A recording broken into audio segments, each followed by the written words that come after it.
Selamat datang ke siri analisis sumber teks. Kali ini kita nak kupas satu topik yang sentiasa hangat diperkatakan, iaitu tentang pakaian dalam Al-Quran. Kita akan rujuk terus pada teks asal. Jom kita mulakan. Okey, untuk mulakan, kita terus terjah dengan satu kenyataan daripada sumber kita yang mungkin akan buat anda terfikir sejenak. Ia berkaitan dengan perkataan hijab. Tapi kan, sebelum kita melompat terus ke perkataan spesifik macam hijab tu, penting untuk kita faham dulu asasnya. Apa sebenarnya falsafah Al-Quran tentang kenapa kita pakai baju? Nah, ayat kunci ni bagi kita 3 tujuan utama pakaian.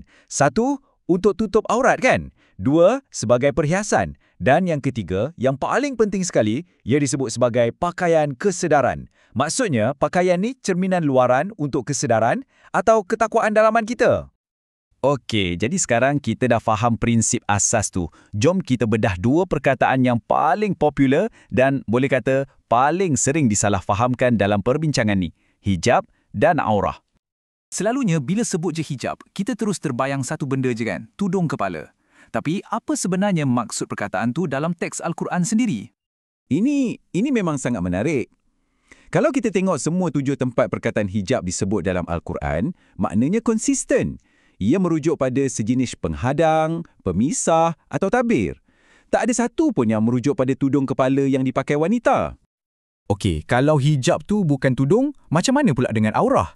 Selalunya kita faham aurah ni sebagai senarai anggota badan yang wajib ditutup kan? Jom kita tengok teks Al-Quran, apa katanya?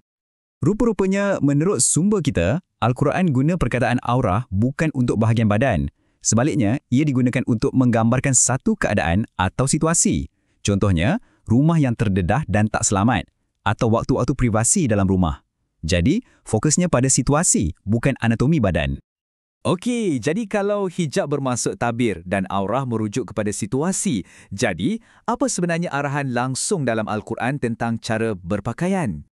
Yang ni pun satu lagi perkara menarik. Panduan tentang kesopanan dalam Al-Quran ni, ia bermula dengan arahan kepada kaum lelaki dulu tau. Dan arahan terasnya, tundukkan pandangan dan jaga kemaluan adalah sama selari untuk lelaki dan wanita.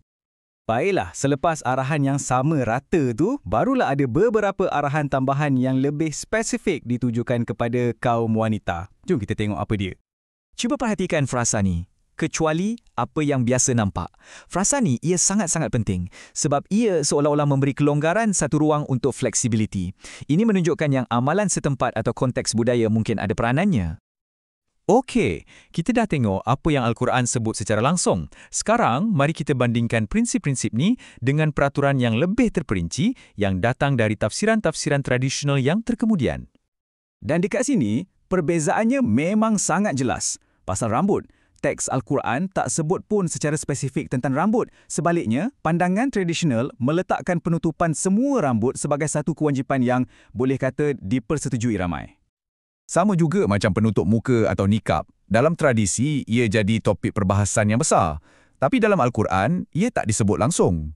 Malah, ayat tentang jilbab kata tujuannya adalah supaya wanita dikenali, yang seolah-olah membayangkan muka tak ditutup. Jadi, bila kita undur sikit dan tengok gambaran besar, perbezaan utamanya ialah satu pendekatan berasaskan prinsip dan satu lagi pendekatan berasaskan peraturan yang terperinci, prinsip lawan peraturan.